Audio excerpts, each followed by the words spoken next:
எல்லாத்துக்கும் வணக்கம். ரொம்ப நாளாச்சு உங்களை பார்த்து. வெல்கம் டு சமையல் வித் சிஸ்டர்ஸ். வெயிலுக்கு தகுந்த மாதிரி எங்கள் வீட்டில் இன்றைக்கி வெந்தய களி கிண்ட போகிறோம். வெந்தயம் நல்லா முளைக்கட்டி வச்சு ஒரு நாள் கட்டியும் வைக்கலாம், ஒரு நாள் ஒரு 2 hours ஊற வச்சும் எடுத்துக்கலாம். ஒரு நாள் ஃபுல்லாக தண்ணியில் ஊற வச்சிடணும். வெந்தயத்தை ஊற வச்சு காலையில் ஊற வச்சிடணும். நைட்டு எடுத்து வடிகட்டிட்டு தண்ணியை ஃபுல்லாக இருத்திட்டு ஒரு மூடி போட்டு மூடிட்டிங்கன்னா மறுநாள் காலையில் நல்லா முளைச்சிரும்.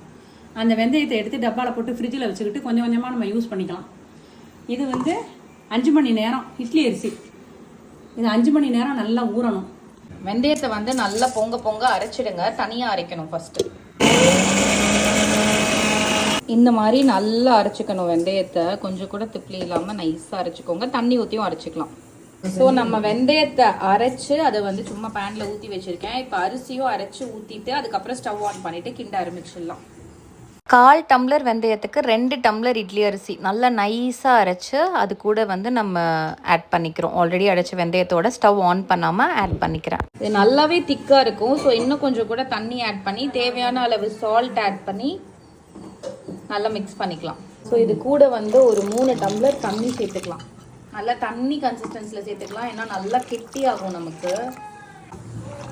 நல்லா மிக்ஸ் பண்ணி இந்த தண்ணி கன்சிஸ்டன்சியில் கிண்டிக்கிட்டே இருக்கணும். கை விடாமல் கெட்டியாகாமல் கிண்டிக்கிட்டே இருக்கணும். ஸோ நல்லா கிண்டிக்கிட்டே வந்தீங்கன்னா இந்த ஸ்டேஜில் கெட்டியாகும். ஸோ நம்ம கிண்ட கிண்ட கிண்ட களி இவ்வளோ கெட்டியாகும். வாசனையும் நல்லா வெந்தய வாசனை வரும்.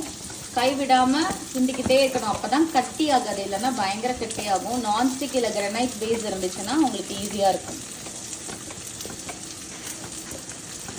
இது அப்படியே கூட சாப்பிட்லாம். இல்லைன்னா நல்லெண்ணெய் 1 கப் நல்லெண்ணெய் நல்லா மேலே ஊற்றி இதுலேயே கருப்பட்டியையும் இடித்து போட்டு சாப்பிட்லாம்.